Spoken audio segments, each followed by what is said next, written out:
Muy buenas tardes, señoras y señores. Vamos a comenzar el acto y a la hora de comenzar una conferencia me vienen a la mente dos comentarios, dos sensaciones que suelo tener cuando están donde están ustedes. Primero, recordar aquella cosa que decía Agustín de Foxá, que en Madrid a las 7 de la tarde o das una conferencia o te la dan. Pues hoy vamos a dársela nosotros. Y la otra era una cosa que decía Somerset Maugham cuando empezaba una conferencia a una hora así un poco difícil. Decía: ruego que aquellos que, aburridos por la pesadez de mi intervención, se vean obligados a abandonar la sala, lo hagan en silencio para no despertar a aquellos que duerman plácidamente.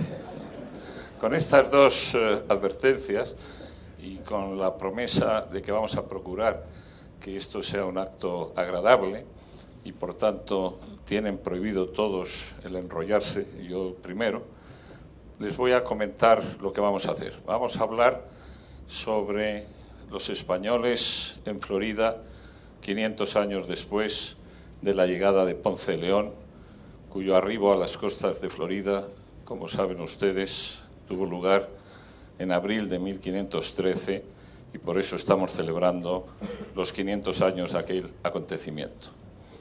Queremos saber de personas expertas que me acompañan aquí qué ha pasado 500 años después con los españoles, cuál es la situación de España, de los españoles en Estados Unidos y muy concretamente en Florida y quizás todavía más concretamente en Miami. Y este acto lo organiza el Club de Miami, un grupo de gente entusiasta con relaciones con Estados Unidos, con Florida y especialmente con Miami, empresarios españoles que han vivido ahí, algunos que siguen y que tienen interés, como tenemos todos, en conservar y estrechar esos vínculos entre España y la Florida. Me acompaña aquí en el estrado el presidente del Club de Miami, el embajador Antonio de Arzábal, aquí a mi derecha, un diplomático de muchos años de experiencia, embajador en Washington, en Tokio, en muchos sitios y que hoy lleva un poco la antorcha de este Club de Miami aquí en España. A su derecha está Susan Townsend. Rosa, sí, además va vestida de rosa. Debía de haber tenido en cuenta esto. Rosa Townsend, que es una medio española, medio americana, que ha vivido en su juventud en España y después ha estado muchos años ejerciendo el periodismo en Estados Unidos, trabajando como corresponsal del país en la Florida, también del Miami Herald, del Nuevo Herald. Ha sido una periodista que ha seguido a algunos de los últimos candidatos a la presidencia, persona de gran experiencia que estaba de vacaciones en España y le hemos interrumpido las vacaciones para que nos acompañe y nos dé su seguro, muy documentado punto de vista sobre los españoles y Estados Unidos. Y a mi izquierda tengo al embajador Emilio Casinello. Emilio Casinello es también un diplomático de larga experiencia, embajador, entre otros sitios, en México, donde realizó un gran trabajo y que hoy preside el Foro para la Paz de Toledo. Y finalmente Manuel Gago, que es el secretario de la Confederación de Directivos de España, una organización que agrupa a miles, no sé cuántos, 120.000, nada más que 120.000 directivos de empresas españolas de todos los niveles y que dirige Isidro Fainé y Manuel es el secretario general. El orden de intervenciones, me parece que el primero es Emilio Casinello, aunque tienen muchísimas cosas de interés que decir y que daría para una conferencia de cada uno, se han comprometido a no superar los 10 minutos en su intervención. El propósito es que entre todos consumamos 3/4 de hora y después podamos tener un coloquio con ustedes y a eso de las 9 salir todos de la Casa América sabiendo un poquito más de lo que es España y Florida. A ver si lo conseguimos. Emilio, tienes la palabra. Creo que no tengo que sujetar el micrófono, ¿no? ¿No? Sí, no, bueno. Buenas tardes a todos, muchas gracias a los organizadores, una organización por partida triple, y con los tres tengo algo que ver y alguna conexión, alguna de ellas muy antigua. Primero, naturalmente, con la Fundación Consejo España-Estados Unidos. Yo fui el primer secretario general de la Fundación España-Estados Unidos, y en esta casa, precisamente, organizamos toda una serie de encuentros entre españoles e hispanos. Es decir, es el arranque, aun cuando en los estatutos del Consejo España-Estados Unidos figura prominentemente que tendrá que prestar una especial atención a la comunidad hispana, la llevamos a la práctica básicamente en estos escenarios, reuniendo a empresarios, políticos, medios, gente de la cultura. Aquí nació la expresión abuela patria en alguna de aquellas reuniones, y fue siempre unas reuniones interesantes y muy pedagógicas para saber de unos y de otros. Dice que no se oye bien. ¿Que no se oye bien? Bueno, pues levantaré la voz a ver si... ¡Uy! Los españoles somos siempre un poco extremistas. Busquemos un término medio. Y naturalmente con Miami también tengo la relación que es la relación vía Estados Unidos. Mi último puesto en el extranjero fue cónsul general de España en Nueva York, y me ocupé especialmente de los hispanos. Por lo tanto, yo voy a introducir la variable hispano en esta referencia al mundo de Ponce de León y Florida. El último, quizás, sombrero con el cual puedo presumir, apareciendo hoy entre ustedes, es que yo soy también un mexicano, un español que tiene otro tanto de mexicano, que decía Juan Rejano. He vivido 23 años en México, he estado desde el exilio republicano hasta ser embajador de una monarquía constituyente y parlamentaria, de manera que eso demuestra que la historia da vueltas y que puede uno encontrarse en posiciones distintas al cabo de pocos años. Vamos a ver, yo me voy a referir a una realidad compleja, y como todas las realidades complejas segregan mitos y provocan fantasías. Quería empezar por el nombre de las cosas. Hispano. Hispano es un nombre que aparece en el censo de 1970 y que la mayor parte de la gente considera o pensó durante muchísimo tiempo que esto era una invención anglosajona, de algún WASP simplificador, quizás perezoso intelectualmente, que pretendía emulsionar la identidad, una identidad de una comunidad compleja, de una realidad compleja, una homogeneización indebida. Pues no, la autora y el derecho de propiedad sobre el rótulo de hispanos pertenece a una mexicana que se llamaba Gracia Flores Hughes, que trabajaba en el censo norteamericano, que está dentro del Ministerio de Comercio, del Departamento de Comercio, de origen mexicano, y que pensó que latino podía incluir a los italianos. Y teniendo los italianos la presencia demográfica que tenían en Estados Unidos, prefería que montar alguna frontera que dividiera y individualizara. Y pensó naturalmente que en la presencia totalmente marginal de la comunidad española no había posibilidad de confusión, y por eso los llamó hispanos. ¿Cuáles dentro de Estados Unidos las preferencias? Porque es evidente que hispano y latino dentro del mundo y de los escenarios norteamericanos son equivalentes. La verdad es que yo me he encontrado haciendo ciertas estadísticas de las referencias en los medios con que hispano predomina quizá en escenarios o en referencias académicas y culturales, mientras que latino está más en el ámbito de los medios y de los medios artísticos, pero son equivalentes. Una pequeña excursión, lo de latinoamericano podría hacer pensar que latino es un apócope de latinoamericano, no. Y ahí me lleva a una de las cosas que se pueden subrayar en este caso. Hispano y latino es una categoría y es un fenómeno americano, estadounidense, hasta el punto que se ha intentado inventar también hispanounidense como un concepto. Fuera de los Estados Unidos no existe el concepto hispano, el concepto latino, es propiamente estadounidense. Por cierto, cuando hablamos de América Latina, todo el mundo piensa también que esto es una idea y un invento de la Francia aviesa, y resulta que no, que efectivamente lo inventaron dos criollos, uno chileno, Bilbao, y otro colombiano, Torres Caicedo. De manera que podemos referirnos a América Latina y Latinoamérica sin necesidad de pensar que ha sido una operación francesa de marginación de la presencia española en América. Después de los nombres quería referirme a las cifras y a los números. En el censo del 2000 ya se contabilizan 35 millones de hispanos, sobre 208 millones de la población total, es decir, representan el 12,5%. En 1970 no representaba más que el 4%. En el censo de 2010 son ya 52 millones los hispanos, sobre una población de sobre 300 millones, es decir, que han subido al 16,7% y se han constituido como la minoría más extensa que existe en Estados Unidos. En el 2050 se prevé que sean un 30% de la población, prácticamente una tercera parte de la población norteamericana puede ser de origen hispano, unos 132 millones, aproximadamente la cifra que puede tener como población México en aquella época. El crecimiento de la población norteamericana ha sido el 9,7% en los últimos 10 años y de ese crecimiento el 43% ha estado a cargo de los hispanos. Esas cifras son reales. De esos hispanos, el 65-67% son de origen mexicano, de manera que aproximadamente 32 millones de los 52 serían mexicanos, puertorriquenses un 9%, 4,6 millones, casi otro tanto de los que existen en la isla, y de Cuba un 4%, 1,8 millones de cubanos, muchos de ellos concentrados precisamente en el estado de Florida.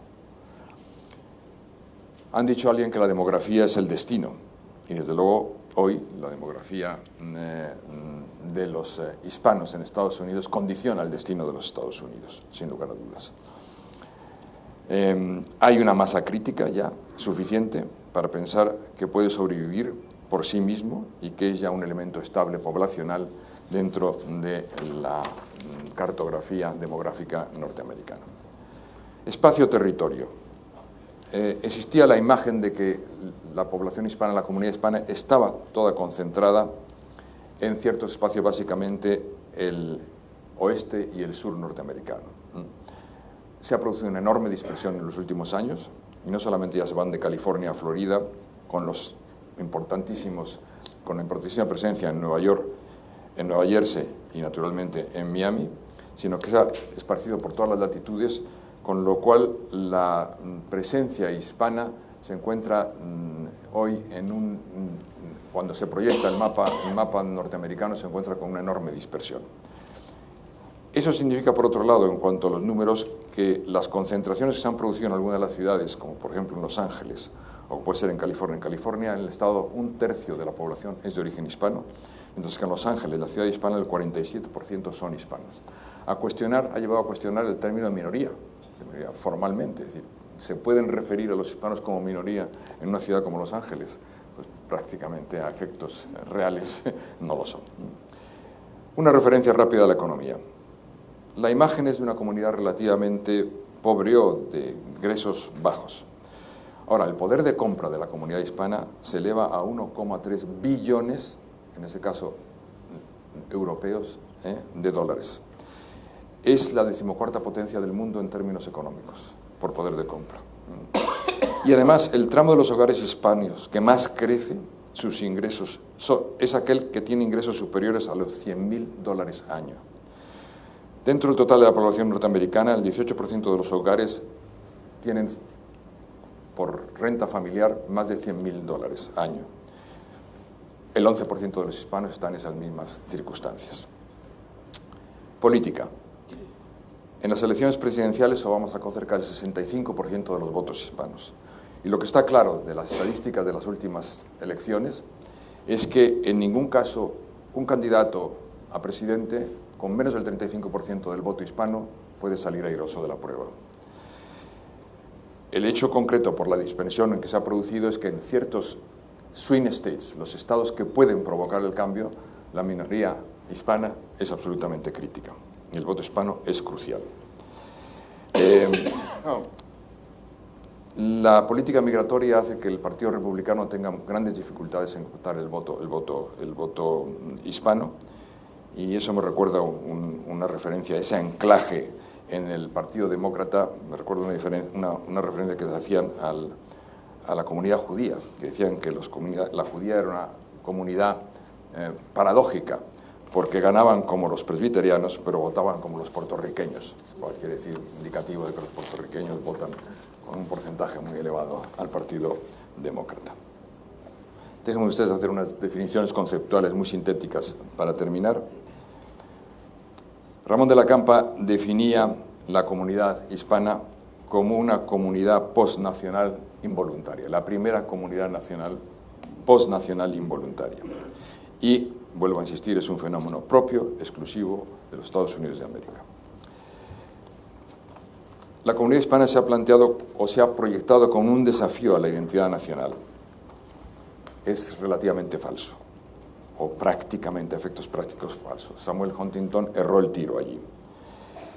No hay una amenaza mexicana, en este caso, como lo planteaba Huntington, a la población blanca anglosajona, a los titulares del credo fundador. Alguien decía que la ética residual protestante estaba hoy más bien en manos de la comunidad coreana, que seguían trabajando como antes, por tiempos. No existe esa amenaza mexicana.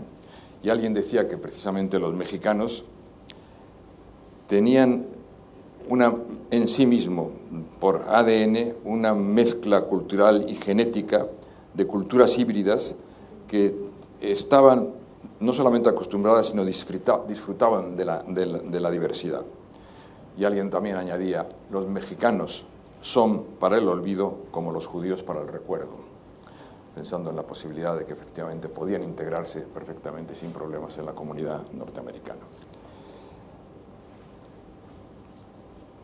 En cuanto a la mezcla del crisol, alguien ha advertido que efectivamente el crisol de razas en Estados Unidos está cambiando y ha pasado de ser bipolar, de ser exclusivamente entre blanco y negro, a añadirse un elemento adicional étnico y algunos podrían mencionar cromático.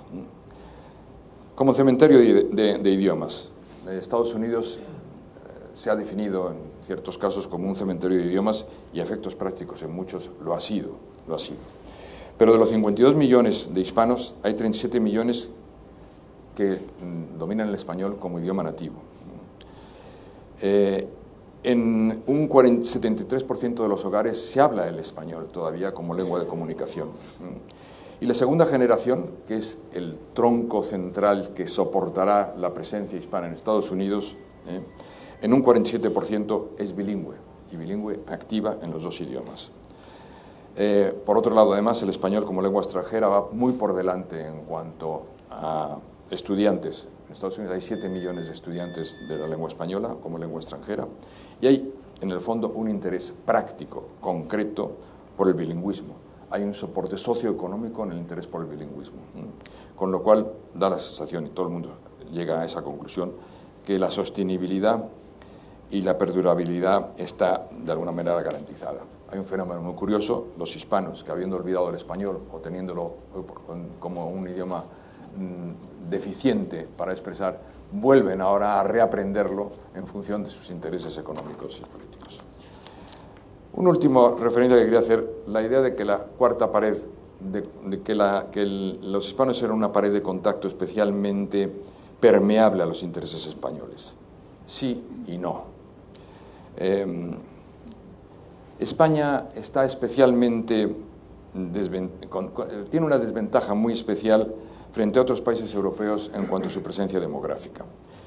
Entre 1820 y 1987, en los registros de entrada de Estados Unidos solamente figuran 287.000 españoles. En 167 años, solo 287.000 españoles habían entrado.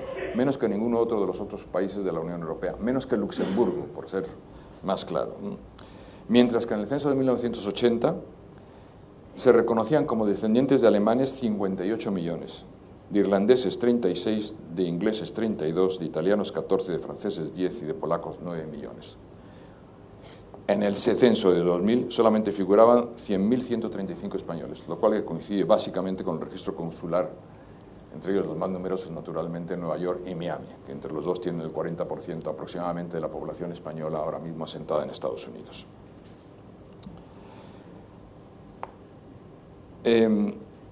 La conclusión es que la idea de que por compartir idioma, sustrato cultural y experiencia histórica nos puede permitir a los españoles ignorar los intereses concretos y las circunstancias prácticas es básicamente errónea.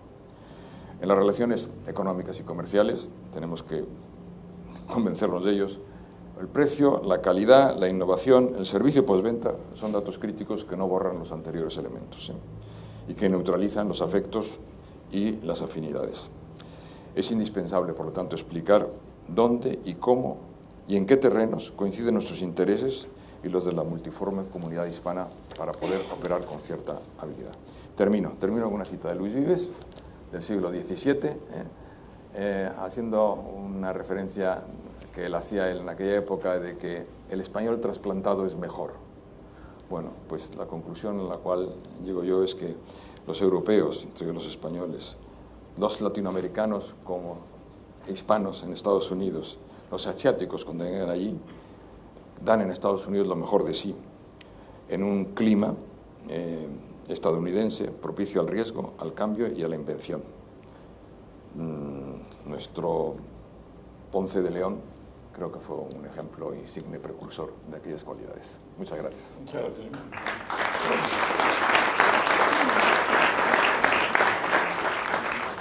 Manuel Gago, secretario general de Confederación Española de Directivos y Ejecutivos.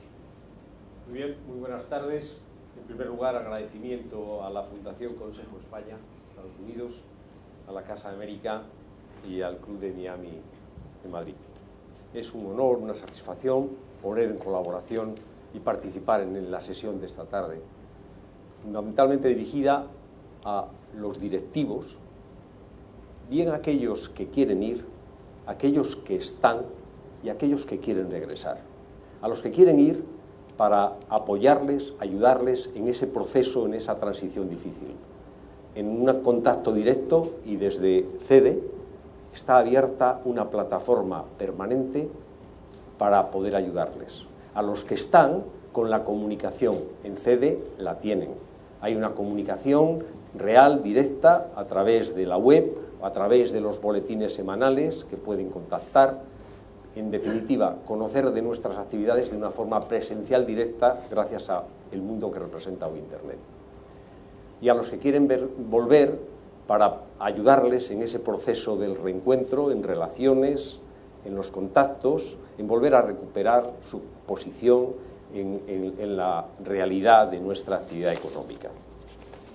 CEDE, evidentemente, repito, está abierta desde la configuración que significa una confederación de asociaciones, todas las asociaciones de directivos que están vinculadas.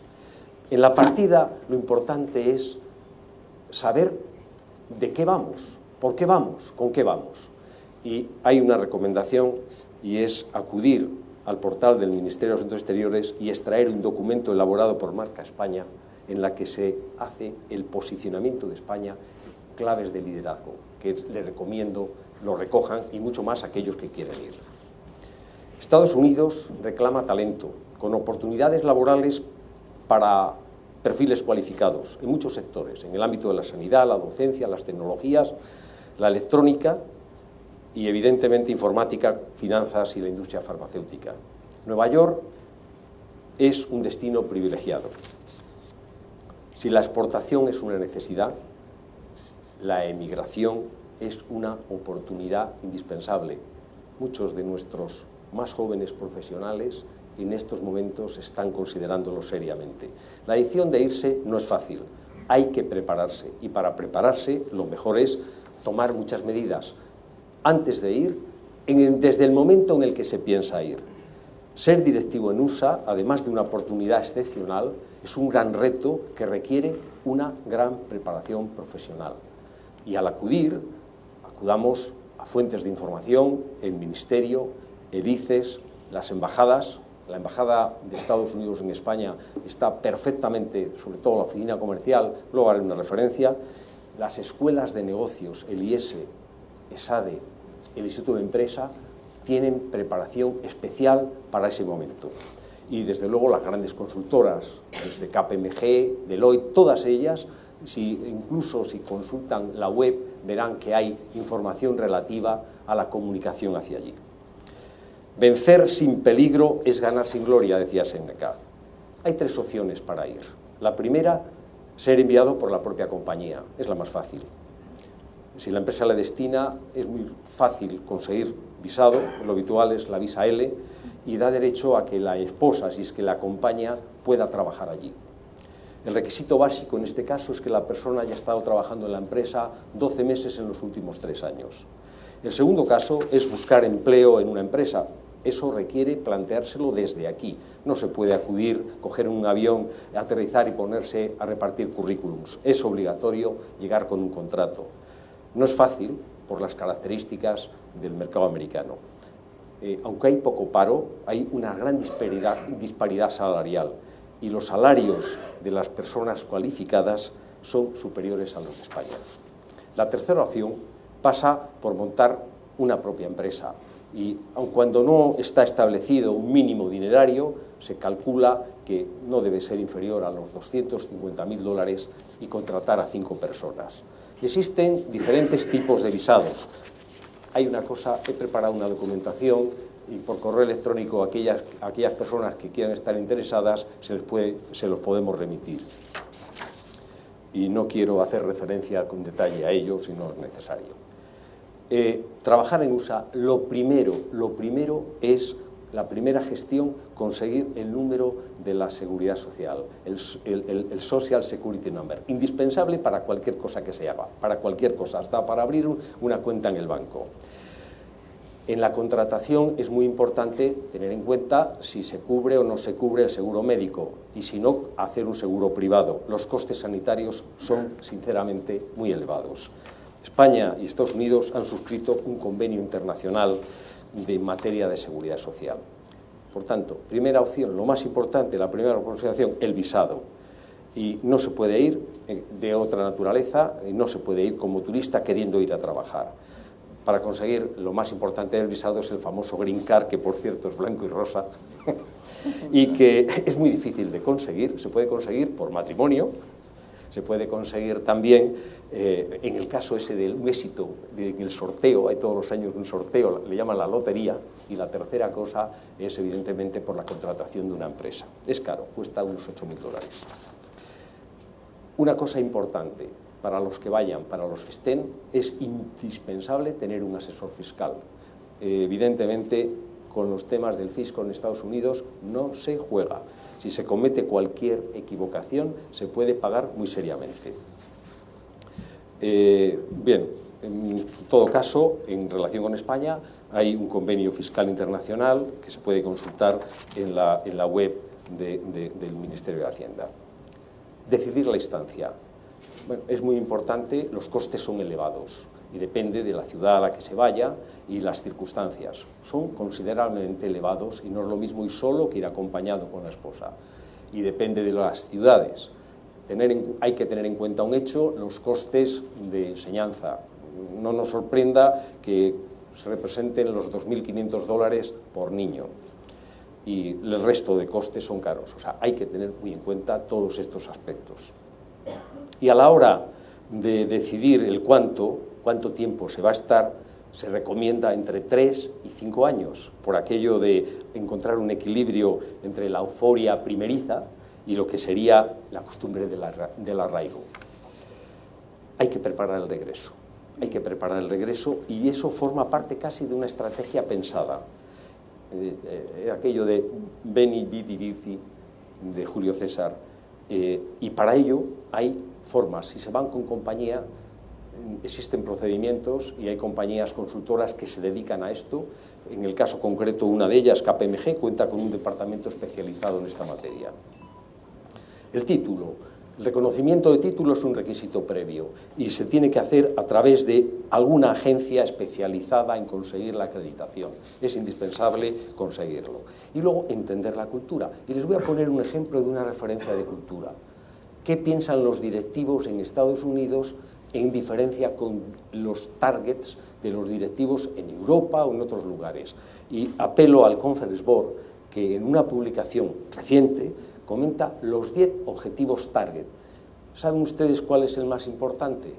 La excelencia operativa, que supera los costes, que supera la mejora de costes. Excelencia operativa va mucho más allá. Ocupa en el rango de los europeos la 5ª posición.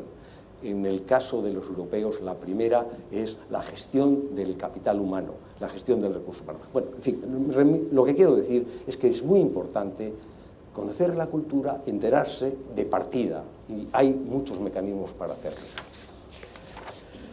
En USA, yo creo que se ha dicho ya todo, pero sí quería apuntar una cosa, y es que efectivamente hay esos 100.000 españoles censados. El cálculo que estimamos es que habrá por encima de un 10% que son directivos o profesionales altamente cualificados. Calculemos que entre 10 y 15.000 son estos. Y además están bien, hay muchas asociaciones, hay una colectividad real y hay una presencia real. Pero el peso de lo español va mucho más lejos. El peso de lo español va, efectivamente, de lo que representan lo español a través de lo hispano. El dato del censo, hay una realidad. El censo del año 2010 se declaran 635.000 americanos como españoles. Forma parte del censo, no quiere decir que lo sean, sino que a la hora de inscribirse han anotado, han hecho la muesca de Spaniard. Pero habían sido solo 82.000 en el año 2000. Este es un dato relevante. Pero, en fin, yo creo que ha sido mucho más todos los datos que nos ha suministrado el señor embajador por la oportunidad que representa para España el colectivo de lo hispano. Recibimos una media de 1 millón de turistas que no vienen directamente a España, sino que hacen recorrido. España es un punto más. Normalmente vienen a Europa y España, pero es importante, 1 millón. Y vamos, del orden de 300.000 todos los años. Hay una enorme visibilidad en mundos como la cocina, la cultura, los actores, el cine, etc. Pero no es menor en los ámbitos de investigación científica, en los ámbitos de la salud y también en el ámbito hoy ya profesional, empresarial. Importante y destacado. Hay una tendencia creciente. Hay más de 80 asociaciones de españoles que quieren mantener esa interrelación y por eso al Ministerio le pedimos que siga apoyando con fuerza acciones culturales, lo que significa el Instituto Cervantes, lo que significa la Casa de España en Washington, y desde luego quiero destacar especialmente a la Fundación Consejo España por lo que está haciendo y evidentemente, como hice antes y volveré a hacer después, lo que representa Marca España. Hay unas estadísticas que las quiero pasar rápidamente. Quiero hacer una referencia a un dato y es la mujer directivo, porque esto siempre hay que tenerlo en cuenta. ¿Qué pasa aquí y qué pasa allí? Pues prácticamente lo mismo. Es decir, que 1 de cada 5 mujeres en España es directivo, en el sentido más amplio de la palabra, 1 de cada 5. Aproximadamente ha descendido este año. O sea, quiero decir que este año, en la estadística publicada por Grant Thornton, dice que se ha reducido el porcentaje de mujeres directivos en este proceso que hay. Los directivos tienen menos paro. Perdón. Evidentemente, muchas gracias. Y rápidamente. Los directivos de empresas españolas americanas en España tienen un enorme reconocimiento. Quiero decirles, hay unas fuentes de referencia sensacionales, para conseguir información de lo que pasa allí. Y desde luego la primera, repito, la de la embajada, donde quiero destacar a una persona muy especial, que es el actual embajador, Alan Solomon, que ha puesto enorme interés en establecer con fortaleza esas relaciones. Ahora se va, es un momento de despedida, pero agradecérselo muy especialmente. Las inversiones españolas han crecido considerablemente, han crecido en muchos ámbitos, y Miami, en concreto, hay más de 350 empresas españolas que dan empleo aproximadamente a más de 15.000 personas, más de 15.000 empleos. La presencia de empresas españolas en Estados Unidos es ahora en todos los ámbitos, en la infraestructura, en las tecnologías, en los servicios. No hay más que acudir al aeropuerto de Nueva York o al de Miami y ver que hay una empresa española, Eulen, que está dando allí prestación. No hay más que ver lo que está haciendo Abengoa, lo que está haciendo Grifols, lo que están haciendo compañías en todos los ámbitos. Es una presencia de directivos y de empresas. Vuelvo a repetir que las empresas Reconquista en Florida y USA, y de nuevo españoles, ahora directivos profesionales, hacen posible que la transferencia de cultura en un mundo globalizado colabore a compartir lo mejor de nuestros valores. Y desde CEDE, nuestro reconocimiento de nuevo a la Fundación Consejo España, a la Casa América, al Club de Miami por esta iniciativa y a Marca España por su apuesta de imagen. Y muy especialmente a quienes deciden salir para crecer, para progresar, para compartir conocimiento y experiencias. Cuentan en CEDE con todo nuestro apoyo y nuestra disponibilidad. Muchas gracias.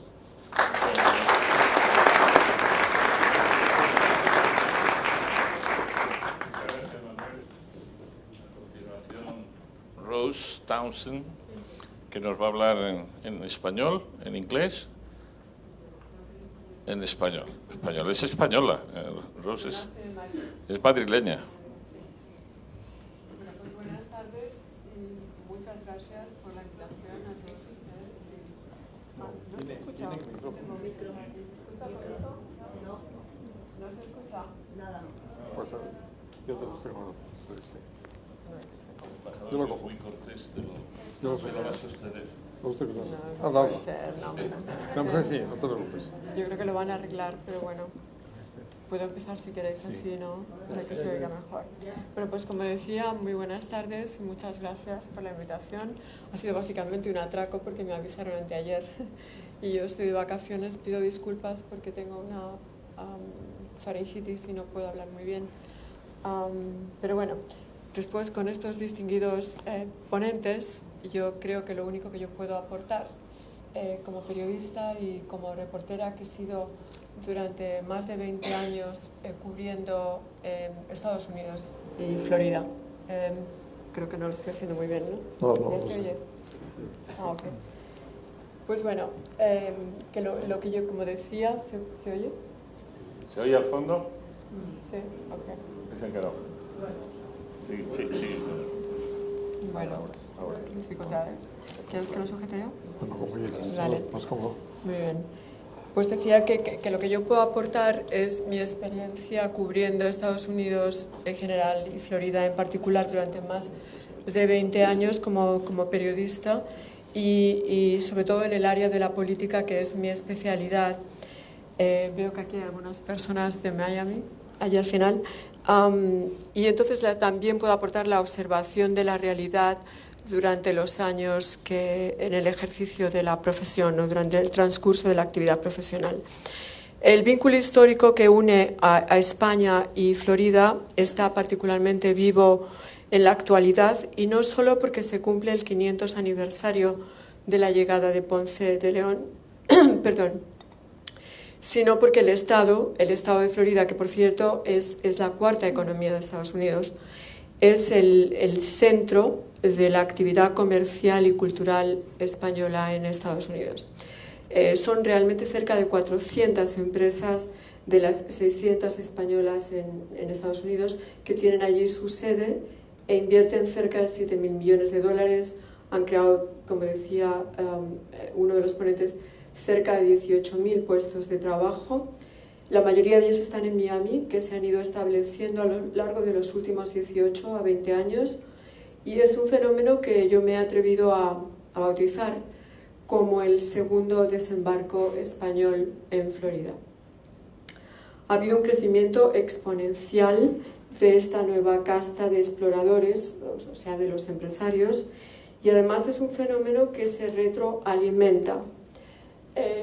Y cabe preguntarse por qué Florida, ¿no? Y por qué no otros estados. Pues porque aparte de los vínculos históricos, el conocido Estado del Sol, que es como se llama Florida, es atractivo por múltiples razones. La principal de ellas, las ventajas fiscales e incentivos que ofrece, que son muchísimos, a diferencia de otros estados como Nueva York o California, ¿no? Pues no se pagan impuestos corporativos, de renta, etc. Y establecer una corporación es muy fácil y muy económica. Entonces esa es una de las ventajas, ¿no? Y uno de los estímulos. Otra muy obvia es la gran población, perdón por la faringitis, la gran población hispanohablante. También, por supuesto, la geopolítica como ciudad que es un cruce de caminos en dos continentes. que ha encumbrado a Miami como la capital de las Américas. Y naturalmente el clima, para aquellos que lo conocen saben que el clima, a excepción de los huracanes, es extraordinario, pero bueno, nosotros decimos que los huracanes es el precio que hay que pagar por vivir en el paraíso. En fin, nos conformamos diciendo esto. Precisamente es la composición demográfica quizá el elemento que más resalte en los que han hecho de Florida un microcosmos de Estados Unidos. El porcentaje de hispanos, de negros, de anglosajones blancos es casi idéntico al porcentaje general de estos grupos demográficos en Estados Unidos, a diferencia de otros estados, ¿no?, que no tienen esa composición tan idéntica. También es similar el porcentaje de votantes demócratas y republicanos, y también en Florida se refleja la economía americana, que es básicamente, como saben, una economía de servicios. En el caso de Florida es concretamente de un 74% destinado a la economía de servicios.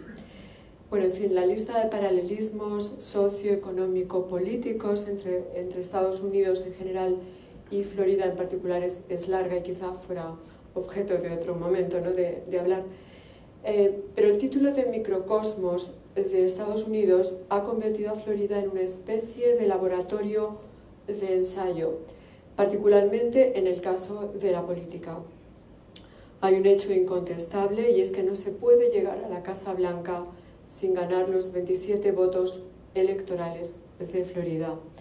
Eso hace que en época electoral, pues Florida en general y Miami a veces en particular, haya un desfile incesante de políticos, bueno, en algunos casos es más bien un carnaval, porque me imagino que todos ustedes recuerdan las elecciones del año 2000, Bush-Gore, ¿no? Fue un carnaval. Un carnaval. La verdad es que yo me acuerdo también bastante bien, porque escribí como más de 100 artículos, no exagero, sobre las, no sé si lo recuerdan, las papeletas mariposa y otras cosas inauditas de aquella elección. Porque Florida, de todas formas, es inaudita en... Ay, perdón, que estoy colocando esto. Decía que aquellas elecciones fueron inauditas y que Florida en sí es inaudita. Y Miami particularmente se lleva la palma en este sentido. Probablemente es algo que no conozcan aquí, ¿no? De hecho, durante los 10 años que yo trabajé en el periódico Miami Herald, fueron tantos y tan pintorescos los hechos insólitos que nos tocó cubrir a los periodistas, que en la redacción pues creamos un lema, ¿no?, que decíamos "Only in Miami", porque only here can happen, ¿no? En este sentido, si alguien lo quiere leer, mi colega Dave Barry, que yo creo que tú lo conoces, Rafael, pues escribió artículos muy divertidos sobre este aspecto de Miami, ¿no?, que no es tan conocido. Es una faceta que podríamos decir surrealista, pero que no es conocida aquí, porque hasta cierto punto la imagen de Miami me parece que es un tanto estereotípica. Se la ve bien como un destino de artistas, digo la imagen aquí me parece, ¿no?, en España, se la ve bien como un destino de artistas, o como la serie de Miami Vice, ¿no?, ¿se acuerdan?, con Dan Johnson y todo esto?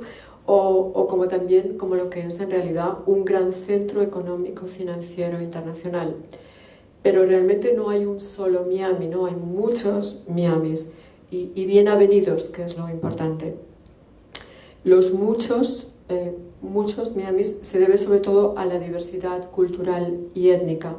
Es un mosaico especialmente de hispanos de todo el continente, encabezados por unos 800.000 exiliados cubanos que durante muchos años han sido el grupo más influyente, sin duda, en la ciudad. Pero también hay una notable comunidad haitiana, brasileña, y luego están las modelos guapísimas internacionales que están en Miami Beach, que todos conocen, los snowbirds, que para aquellos que no conocen los snowbirds son los que viven en el norte, que vienen los inviernos al clima cálido de Florida, ¿no?, o que vienen también de Canadá.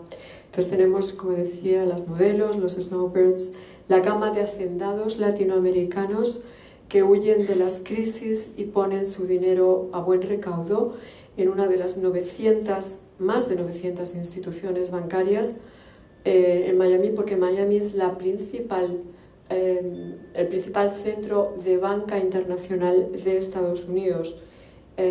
Y además cuando a Latinoamérica le va mal, el dinero emigra a Miami. Y cuando a Latinoamérica le va bien, pues el comercio con Miami se incrementa. Con lo cual Miami nunca pierde, esa es la realidad, ¿no? De ahí su vitalidad económica, social y cultural. Solo 2 datos: es el primer puerto de cruceros del mundo y el primer puerto de carga o cargo de Estados Unidos. Y tampoco le falta, diría yo, esta es una pincelada pintoresca, sal ni pimienta. Me explico. Aburrirse en Miami es bastante difícil. Y parte de ese aderezo, de esa siempre fascinante mezcla, son como los brotes periódicos de corrupción, que a los periodistas de investigación nos tienen siempre muy entretenidos, ¿no? Aunque ahora llevamos varios años una especie de lo que yo llamo aburrida normalidad, que solo tenemos estos días un caso de políticos. Para lo que había antes esto no es nada, ¿no? Pero no hay que impacientarse, porque es cuestión de tiempo. Tenemos un dicho en Miami que probablemente todos ustedes conozcan, ¿no? En el clima tropical, que dice: if you don't like the weather, just wait 5 minutes. Que es perfectamente aplicable a los chaparrones de corrupción. El dicho sobre el tiempo significa que es tan cambiante que si, por ejemplo, a usted le pilla una tormenta tropical, no se preocupe, que solo tiene que esperar 5 minutos y le aparecerá un sol maravilloso. De la misma manera, si durante una temporada observa que el virus de la corrupción parece estar dormido, no crea que se ha extinguido. Pero con todo, hay algo magnético en esta imprevisible ciudad, tan imprevisible como fascinante, que hace difícil resistirse a ella. Eso quizá sea la mejor explicación del segundo desembarco de los empresarios españoles, ¿no? De lo que hemos llamado segundo desembarco español. Ponce de León tuvo un buen olfato cuando desembarcó en Florida en busca de la fuente de la juventud. Actualmente esa fuente se mide en dólares, en miles de dólares, más que en estética y salud. Aunque en cirugía estética, por cierto, Miami es también una potencia. Y con esta nota, pues que más bien es de revista del corazón que de una mesa tan seria, pues concluyo la ponencia. Muchas gracias.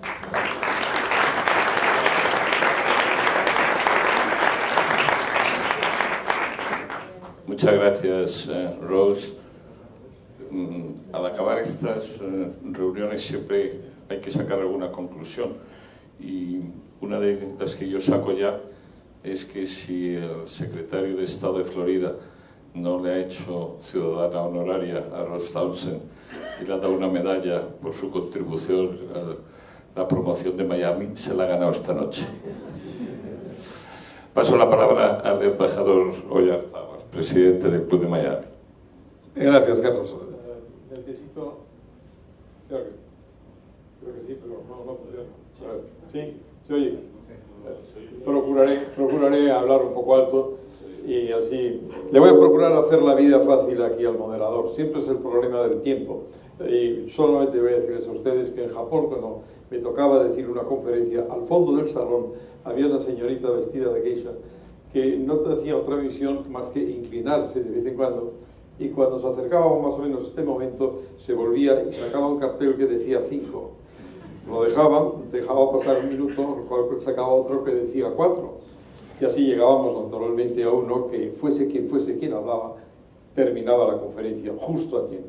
Es el sistema que mejor funciona. Bueno, yo voy a procurar no pasarme de mi tiempo y decirles a ustedes que en este momento yo creo que esta misma reunión que estamos organizando y todas las conferencias tienen uno común objetivo, que es, vamos a decir, el reto de nuestro prestigio. Aquí Carlos y los demás que están trabajando con él, el Ministerio, agradezco mucho al Secretario de Estado que haya encontrado tiempo para venir, tienen hoy por hoy el reto de volver a reconquistar un prestigio que de alguna manera se nos ha ido escapando un poco estos últimos tiempos. De ahí la operación Marca España, que creo que es enormemente oportuna, y ahí también todos los esfuerzos que se están haciendo para que España vuelva a ser pues ese país modelo que ha existido hasta hace muy poco tiempo. ¿Qué argumentos, qué armas tenemos nosotros en Estados Unidos, que es concretamente de lo que tratamos hoy? Como le recordaba Carlos Espinosa, yo fui embajador ahí, tuve la suerte de terminar mis andanzas diplomáticas por el mundo en Estados Unidos, coincidí con el embajador Casinello, y ahí en aquel momento vivimos lo que podríamos llamar años de vino y rosas. Todo iba bien, el segundo mandato Clinton, la norteamericana se encontraba en la cumbre de su poderío, no solo político, militar, también técnico, cultural, apenas nadie le hacía sombra. Nuestra Europa tenía como objetivo a ver si en un plazo breve de tiempo, Tratado de Lisboa, podíamos llegar a alcanzar el nivel técnico europeo. Era el objetivo, el nivel técnico americano. Bueno, en ese conjunto de países europeos, España también se beneficiaba del momento. Teníamos un prestigio adquirido, en aquel momento pues los viajes oficiales se multiplicaban, salíamos de un largo periodo de desconocimiento y la verdad es que nos pusimos de moda. Habíamos organizado la gran exposición de Sevilla, lo organizó el embajador Casinello, entre otros. Habíamos tenido una Olimpiada triunfante y todavía en Estados Unidos se nos miraba con cara de asombro. Mira lo que están haciendo. Bueno, dicho esto, seguía habiendo una gran ignorancia de nuestra historia y de nuestra realidad. Digamos pues que se fue un reto, lo sigue siendo, es verdad que se ha mejorado mucho. Es verdad que la gente se va interesando cada vez más, pero era asombroso, y yo creo que lo sigo siendo, la cantidad de americanos ilustres, de gente pues, con muchos medios que vienen a Europa, que tienen orgullo de descender de irlandeses, de italianos. Llegaban a España y decían, no he tenido ocasión de ir a España, pero a ver si en los próximos años encuentro un momento. Y me quedaba perfectamente perplejo, y eran muchísimos. Esto es un problema histórico, viene de atrás, parece mentira que desconozcan toda esa realidad de su identidad actual, ese enorme porción de Estados Unidos con nombres españoles, no digo hispanos, españoles, con personajes que han sido como Ponce de León, parte de su historia, y como algo que también he recordado en alguna otra charla que he dado por ahí, cuando se visita San Agustín, y se habla de que es el primer fuerte europeo en América, que todo lo que lleva, y es verdad que tiene la bandera de Castilla ahí, pues lo que poca gente sabe es que en el medio de la ciudad existe una plaza ilustre grande que se llama la Plaza de la Constitución y que tiene un monumento en el centro. Todo el mundo pensará que es la Constitución americana. Pues si se acercan ustedes al monumento, verán que es el monumento a la Constitución de 1812, a la Pepa, porque en aquel momento a San Agustín y la Florida eran españoles. Es solamente para decirles a ustedes a veces lo increíble que resulta la ignorancia del español en cualquiera ha sido su vecino más próximo durante más de 200 años, 300 años, y al mismo tiempo, hasta muy recientemente, tenemos toda clase de relaciones. Si miran ustedes en otros aspectos de la historia, verán que nuestros conquistadores fueron los primeros que introdujeron el caballo.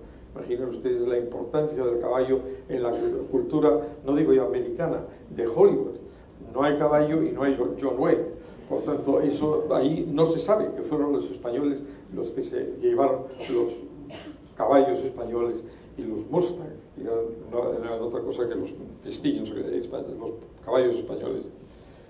Todo esto es un poco para darles a ustedes el panorama que vivíamos en aquel momento. ¿Qué nos encontramos ahora?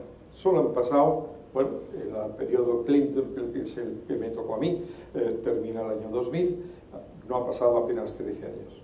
Hoy en día es asombroso el interés americano por lo español, quizás gracias a la influencia de los hispanos, que comienzan hace muy poco a organizarse como tales hispanos, y ahí está el ejemplo de Florida. Hoy cuentan para el voto electoral, cosa que antes solo pasaba en las comunidades que mantenían sus viejas raíces nacionales. Hoy el hispano pesa, y como tal ya no es el hispano, quizás como un efecto producido por este fenómeno, es el interés por lo español, y otra cosa que me parece enormemente importante, lo español en América. Estamos viendo, como recordaba el señor Gago hace un momento, el presidente Gago de Márquez, creo que es, la presencia de los industriales, empresarios y de ingenieros españoles en América. Eso no existía en mi tiempo. En mi tiempo mirábamos alrededor y había campos de soledad, angustia, collado. Y sin embargo, en este momento no hay empresa que no se haya planteado la posibilidad de llegar a América y de tocar el mercado americano. Algunos con mucho éxito se han implantado. Bueno, y si quieren ustedes en algo, queremos pensar que también nuestros esfuerzos de entonces están dando estos resultados, tardan en producirse, pero el hecho cierto es que es algo absolutamente desconocido. Y miren ustedes lo importante que es, por ejemplo, que el señor Obama, cuando toma posesión hace 6 años, quiere poner unos ejemplos de lo que son los objetivos americanos y cita a la tecnología española, que no se nos olvide. Es, por un lado, el talgo, por otro lado, los aerogeneradores, por otro lado, son las carreteras, y las cita como ejemplo. El país a imitar por esta nueva administración es el desarrollo español. Por lo tanto, si en este momento miramos y decimos no estamos en el mejor momento en muchos aspectos, no creo que nos imiten en nuestros problemas financieros y en otros, pero por lo menos en el tema de la tecnología hemos estado muy presentes. Quiere decir que pesamos ahí y empezamos a tener una personalidad propia. Quizás sea esta una de las armas que tenemos, aparte de, por supuesto, los Ponces de León, la historia que hay que estar machacando constantemente, hay que volver, hay que recordarles todo lo que ha sido España en el pasado, lo que todavía falta por hacer en cuanto a enseñanza, en cuanto al hecho de que la librería del Congreso tiene una enorme cantidad, un volumen gigantesco de libros y documentación de todos los años que hemos sido fronterizos con Estados Unidos. Está ahí, no se ha empleado lo suficiente, quizás porque no nos hemos ocupado de explotarlo, pero está ahí, es una de nuestras armas y hay que estarlo recordando constantemente. Hay que superar ese, vamos a decir, síndrome que tienen los americanos de vivir todavía la escuela historicista que planteó la personalidad y la identidad americana como fruto de su anglosajonía en frente a lo que fue el ejemplo del Imperio Español, a que ellos consideraban decadente. Eso es un reto. El otro reto es la conquista con nuestras armas actuales. Y insisto, las armas actuales son la tecnología. Y la tecnología española en América, pero también la tecnología de nuestras escuelas de aquí. Las escuelas de negocios y las escuelas tecnológicas son armas. No necesitamos nada más que seguir poniéndolas en valor. Y sabemos que vamos a tener aquí el suficiente número de americanos que van a venir, aparte de aprender nuestra cultura y vivir nuestro sol y pasearse por España, también van a darse cuenta que aquí es donde se enseña esa tecnología ferroviaria, de aerogeneradores, de todo eso que ellos en el primer momento de Obama han admirado y admiran. Por tanto, quisiera terminar con una nota de optimismo. El momento es difícil, sabemos los retos que tenemos, en manos de Carlos estamos, creo que está haciendo una magnífica labor. Yo recuerdo que yo pertenezco a esa época, hace muy pocos años, en que se iba por el mundo diciendo, presentándose, soy español, aquí quiere usted que le gane. Pues eso, Irán lo puede decir hoy, pero parece Alemania. Pero de todas maneras fue antes de ayer. Y eso todavía cuenta. Y no es tan difícil recuperar ese prestigio con seriedad. Simplemente con hacer lo que estamos haciendo y cada día un poco mejor. Por tanto, yo tengo plena fe en que somos capaces de hacerlo. Creo en la importancia infinita que tiene nuestra relación con Estados Unidos como españoles y como europeos. No podemos volverle la espalda, tenemos que seguir tratando de unirnos y si a veces parece que nos olvidan, pues motivo de más, tenemos que volver ahí y seguir conquistando terreno por aquello en lo que ya tenemos prestigio y podemos seguir adelante. Muchas gracias.